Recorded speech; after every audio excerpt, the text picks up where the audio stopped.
Saudara-saudara, setiap ada yang menerpa kehidupan kita sebenarnya adalah sebuah kesempatan bagi kita untuk kita dapat melihat kuasa Tuhan atau mujizat Tuhan yang terjadi dalam kehidupan kita. Dan tentu ini tidak berarti bahwa Tuhan akan selalu membebaskan kita dari setiap problem atau setiap masalah atau setiap tekanan hidup yang kita alami. Tidak demikian. Tetapi itu mungkin berarti bahwa Tuhan akan memberikan kepada kita kekuatan untuk kita dapat menanggung setiap beban hidup, setiap problem atau setiap masalah. Itu kita dapat menanggungnya, kita dapat melewatinya dengan kekuatan, dengan hikmat daripada Tuhan. Dan itu adalah satu mujizat daripada Tuhan, di mana kita dapat berdiri tegak walaupun orang-orang melihat kita diterpah oleh berbagai badai-badai kehidupan. Tetapi saudara, kalau kita masih tetap berdiri tegak, itu adalah karena kasih karunia Tuhan pada kita. Saudara, Charles Haddon Spurgeon berkata, "Saudaraku yang kekasih, tahukah kamu bahwa Allah kadang-kadang mengerjakan mujizat yang lebih besar pada waktu Ia menopang umatnya dalam kesukaran daripada jika Ia membawa mereka keluar darinya. Bagi Dia, untuk membiarkan semak menyala tetapi tidak terbakar merupakan sesuatu yang lebih agung atau lebih hebat daripada memadamkan nyala dan dengan demikian menyelamatkan semak itu." Artinya ada semak yang menyala tetapi tidak terbakar, itu sesuatu yang sangat luar biasa dalam kehidupan kita sebetulnya.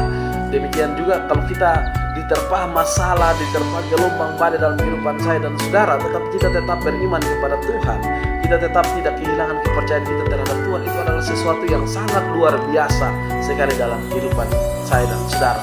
Karena itu saudara-saudara, setiap badai yang menerpa kehidupan kita adalah satu kesempatan yang baik kita bisa mengenal Tuhan secara baik. Saudara-saudara, jika kita tidak pernah mengalami sakit, bagaimana kita bisa mengenal Dia sebagai Allah yang penyembuh? Jika kita tidak pernah mengalami kesedihan, bagaimana kita mengenal Dia sebagai Allah yang penghibur? Jika kita tidak pernah mengalami kekurangan, bagaimana kita mengenal Dia sebagai Allah yang pemelihara? Jika kita tidak pernah mengalami ketakutan, bagaimana kita mengenal Dia sebagai Allah yang penyawar? Jika kita tidak pernah mengalami bahaya, bagaimana kita mengenal Dia sebagai Allah penjaga?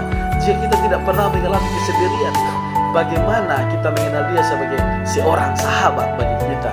Jika kita tidak pernah mengalami kebimbangan dalam hidup, bagaimana kita mengenal Dia sebagai seorang penasehat?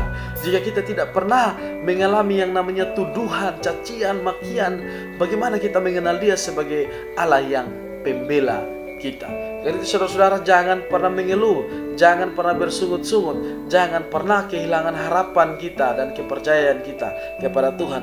Meskipun perahu kehidupan kita, badai itu selalu datang silih berganti, kita harus tetap bersyukur karena dengan semua itu kita dapat mengenal Tuhan lebih baik. Dan secara benar iman kita ditumbuhkan, kasih kita muncul, kita tetap mengasihi Tuhan di dalam roh dan kebenaran. Kita tetap bernyala-nyala bagi Tuhan, dan semuanya karena itu untuk mempermuliakan nama Allah. Terima kasih, Tuhan Yesus memberkati. God bless you.